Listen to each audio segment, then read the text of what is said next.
E imaginem só perder o emprego não porque o trabalho foi mal feito, mas porque aquela função, simplesmente deixou de existir da noite pro dia.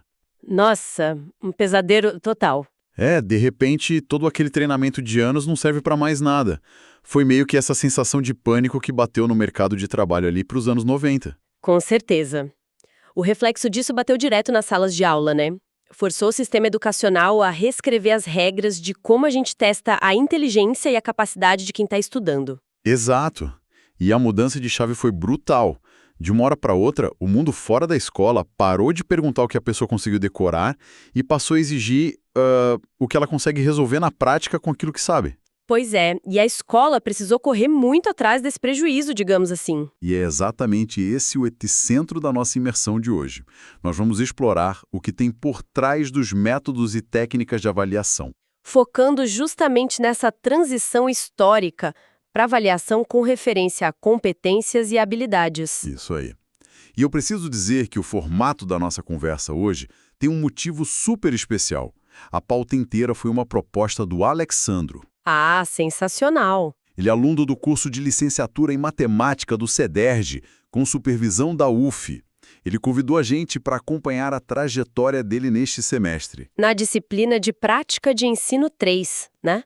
Métodos e técnicas de avaliações. Isso mesmo. A gente vai desbravar o material base dele aqui. Uma excelente iniciativa do Alexandro. E olha, o material que guia essa nossa análise é o texto da aula 10, escrito pela professora Heloísa da Silva Gomes de Oliveira. É um documento super denso. Bastante denso, sim. Ele exige que a gente não apenas entenda o que é, de fato, uma competência ou habilidade, mas também compreenda todas aquelas pressões históricas que forçaram a criação desse modelo. Então, o nosso desafio aqui é garantir que fique claro não só o conceito, mas como ele se compara com as formas mais antigas de avaliar. Tipo a pura operação de medida e avaliação por objetivos. Perfeito. Vamos direto ao ponto, então? Bora. Quando a gente pensa no ensino tradicional das últimas décadas, a avaliação era quase que em mecânica, sabe? A famosa avaliação por objetivos. A clássica linha de montagem educacional. Exato. O professor dava a matéria, o aluno memorizava e a prova só verificava se o comportamento final batia com o que foi ensinado. Aí, de repente, surge essa linguagem toda de competências e habilidades, prometendo revolucionar a educação. A minha dúvida inicial é... isso foi realmente uma revolução no pensamento pedagógico? Ou é só uma maquiagem? Tipo um jeito de vender livro didático novo com uma linguagem mais moderna? Olha, a sua suspeita tem muito, mas muito fundamento. Porque se a gente analisar a fundo, apoiados na visão de filósofos da ciência, como Thomas Kuhn, citado no texto, a gente percebe que não houve uma ruptura real. Peraí, não houve ruptura de paradigma? Não. A mudança para competências e habilidades não destruiu o que a academia chama de paradigma objetivista. Tá, então a base filosófica continuou exatamente a mesma. Totalmente a mesma. O que aconteceu foi que um grupo ali dentro da comunidade educacional propôs novos métodos. Uma roupagem nova. Entendi. Mas a espinha dorsal de todo o sistema, que é aquela busca implacável por eficácia, por resultados que podem ser controlados, números que podem ser medidos, isso continua intacto. Deixa eu tentar visualizar isso com um exemplo. Pense num smartphone que acabou de receber uma daquelas atualizações gigantescas de sistema operacional. Certo. A interface muda, os ícones ficam mais bonitos, a navegação agora é toda por gestos e não tem mais botão. Parece um celular novinho em folha, né? Parece sim. Mas a placa-mãe, o processador, físico lá dentro, o hardware, continua sendo exatamente o mesmo. Esse hardware seria o paradigma objetivista. Nossa, essa analogia funciona perfeitamente. É exatamente isso. Porque o objetivo final da máquina continua sendo operar de forma controlável e gerar dados eficientes, não importa a cara da tela. Exato. Pensa só. Na avaliação como pura medida, o sistema testava apenas a precisão matemática de uma resposta. Era certo ou errado. Aí, na avaliação por objetivos, o sistema testava se o estudante repetia um roteiro memorizado. A tal da decoreba. Isso. E agora, na avaliação por competências, testa-se se ele resolve um problema complexo. Mas percebe o fio condutor aí? Qual seria? Nas três tendências, o sistema ainda exige que a aprendizagem seja um produto verificável, algo observável. O hardware do controle não mudou, só o grau de complexidade do software que faz essa medição. Caramba. Mas se o hardware não mudou, por que forçar essa atualização gigantesca de software? Digo, não se altera a rotina de milhões de professores, criando uma burocracia imensa com matrizes de habilidades à toa. O que engatilhou isso? A resposta para isso está fora dos muros da escola. Lá no final do século XX, o cenário macroeconômico foi virado do avesso. Os anos 90. Sim. Tivemos a explosão da globalização, a revolução das telecomunicações. E o texto cita autores como Tiramonte, que fala sobre essa abertura de mercados. O Brasil, por exemplo, mergulhou de cabeça na integração do Mercosul. E a economia foi escancarada para a competição internacional, né? Escancarada. O mercado exigiu um novo tipo de trabalhador, e de uma forma muito agressiva. Outra autora citada, a Ramos, aponta que a racionalidade técnico-científica das empresas mudou completamente. Aquele modelo de fábrica antigo já não servia mais. De jeito nenhum. A lógica taylorista e fordista não dava mais conta. Então surgiu uma necessidade urgente de aproximar o que acontecia na sala de aula das demandas da produção moderna. Faz sentido. O sistema educacional tradicional, que era muito focado naquela avaliação punitiva de reprovar e excluir, não estava fornecendo a força de trabalho que a sociedade precisava. Exatamente. E o Philippe Perrenot também argumenta nessa linha, dizendo que a sociedade desenvolvida precisa de avaliações menos excludentes e menos baseadas na subjetividade do professor. O mercado precisava de mão de obra funcional e a escola era o gargalo. Isso me lembra a premissa que a gente usou no comecinho da conversa. Vamos voltar para a imagem daquela montadora de carros. A fábrica substitui os operários do trabalho braçal por robôs computadorizados. Sim, a automação. Aquele operário antigo que passou a vida inteira sendo treinado e avaliado por objetivos tipo... O objetivo dele era apertar 300 parafusos por hora.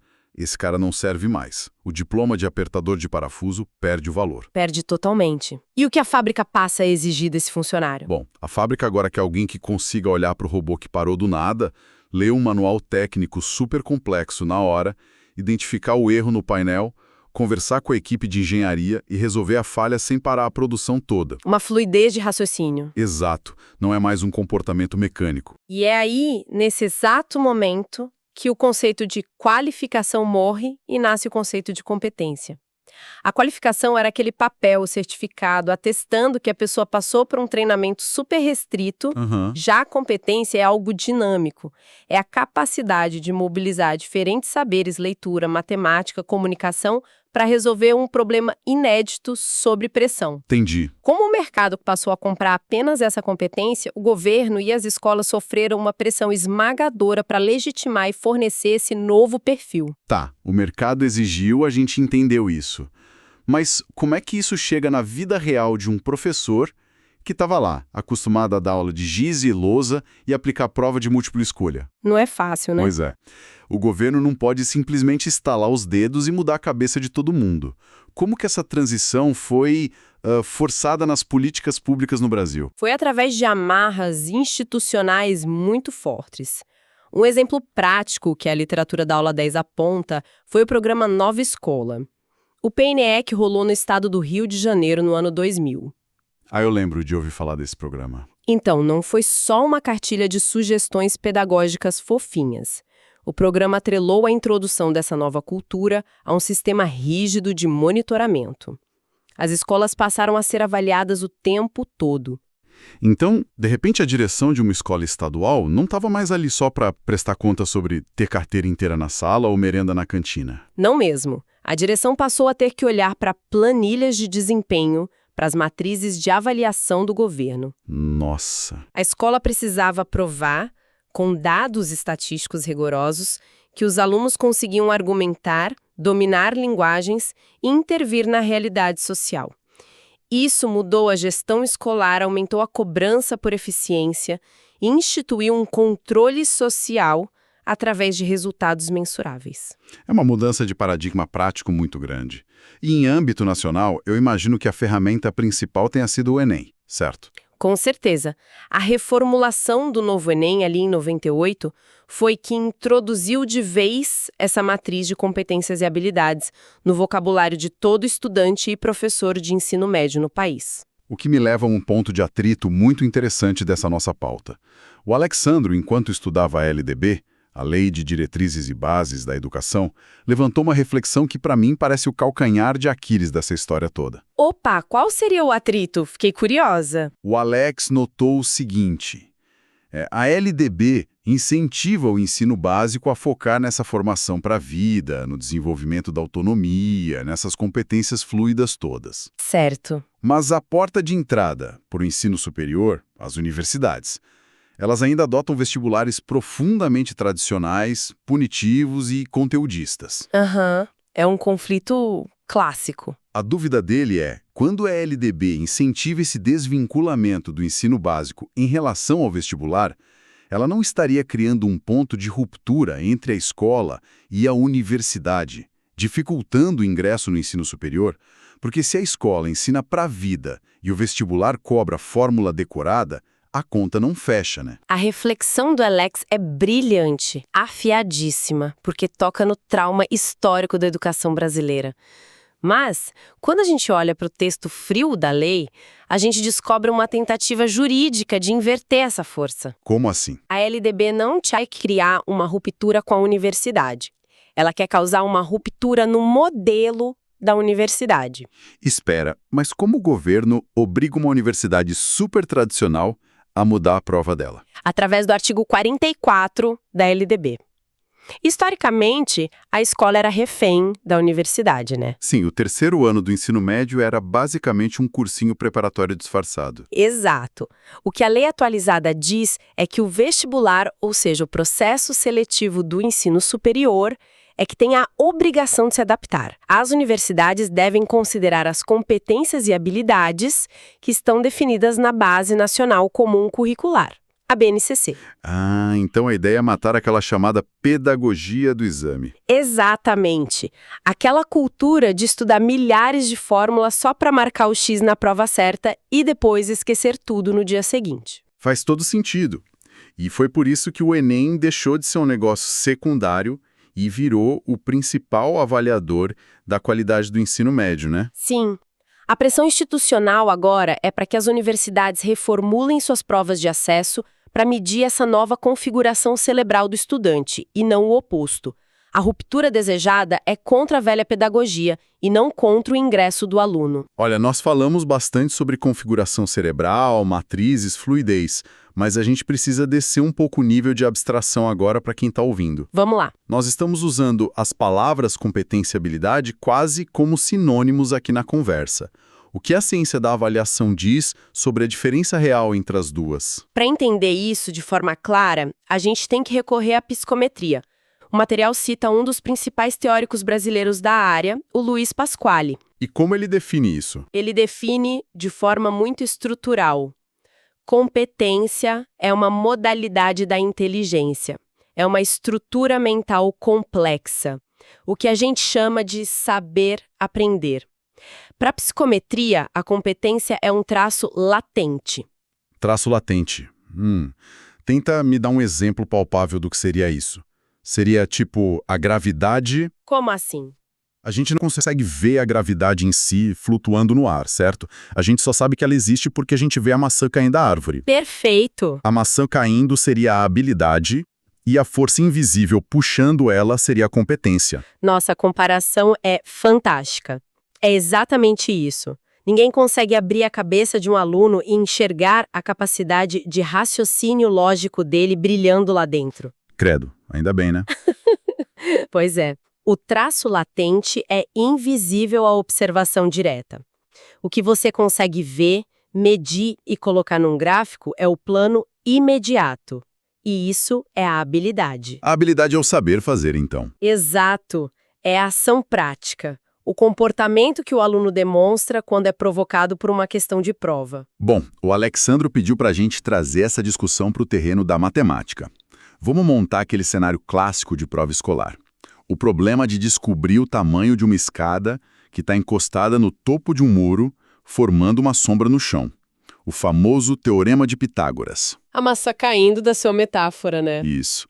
Como a gente separa rigidamente o que é a competência oculta e o que é a habilidade prática na hora que o aluno resolve essa questão no papel. Pensa no momento em que o aluno lê o enunciado e olha para o desenho da escada e do muro. A competência estrutural que está sendo ativada ali envolve a capacidade de ler o mundo físico e fazer uma abstração. Ele tira do papel para a mente. Mentalmente e enxerga um triângulo retângulo invisível ali.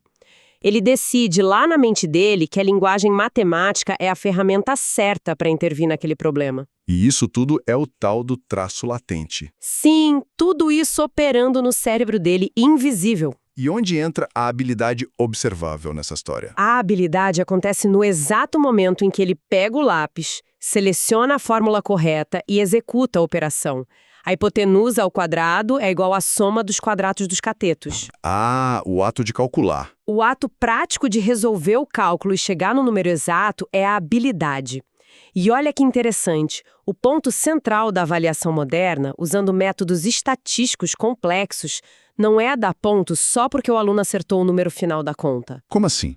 Se ele acertou, não tira 10? Hoje, sistemas muito sofisticados analisam o padrão dos erros e acertos dessa habilidade motora para calcular matematicamente qual é o nível de profundidade daquela competência invisível.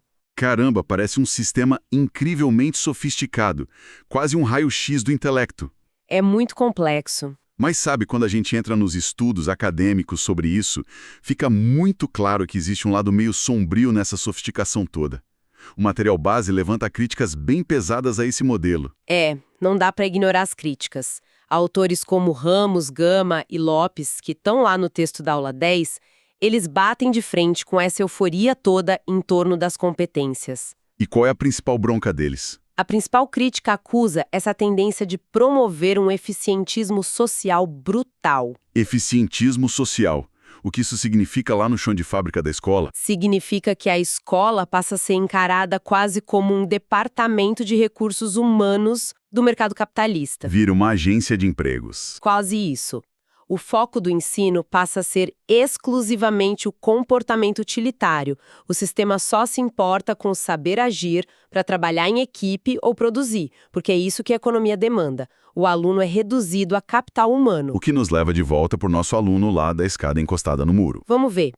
Vamos imaginar que durante a prova, em vez de se preocupar em calcular a hipotenusa com a fórmula, esse aluno fica, fascinado pela angulação da sombra da escada batendo no chão ao entardecer. Certo. E aí, ele decide usar o espaço da questão, não para fazer conta, mas para escrever uma poesia belíssima, profunda e reflexiva sobre o tempo e o espaço. Um momento de pura conexão subjetiva. Lindo. Exato. Mas sob a lente dessa avaliação por competências, que está ali caçando com planilhas estatísticas um comportamento voltado para resolver problema de mercado. O que acontece com esse aluno? O sistema reprova ele. Pois é. O sistema não vai engessar essa subjetividade artística e tratar o aluno só como uma peça ineficiente que não sabe aplicar uma fórmula. A sua provocação ilustra exatamente o limite desse modelo. O sistema trataria esse poema maravilhoso como um erro estatístico. É muito triste pensar nisso. Sim. Pensa na pressão sobre o professor, que agora precisa preencher uma planilha dizendo se o aluno demonstrou habilidade de, digamos, liderança ou solidariedade. Como você traduz poesia ou empatia numa escala psicométrica? Não traduz. Não tem como. O que não é cientificamente mensurável, o que não serve para o mercado, é simplesmente descartado.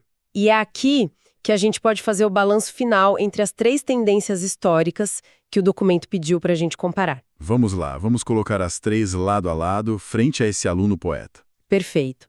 Na avaliação como medida pura, o foco seria rígido. O aluno chegou no número exato da hipotenusa? Não. Então é 0. Cruel. E na avaliação por objetivos? A pergunta seria, ele seguiu os 5 passos ensinados no quadro para resolver Pitágoras? Não.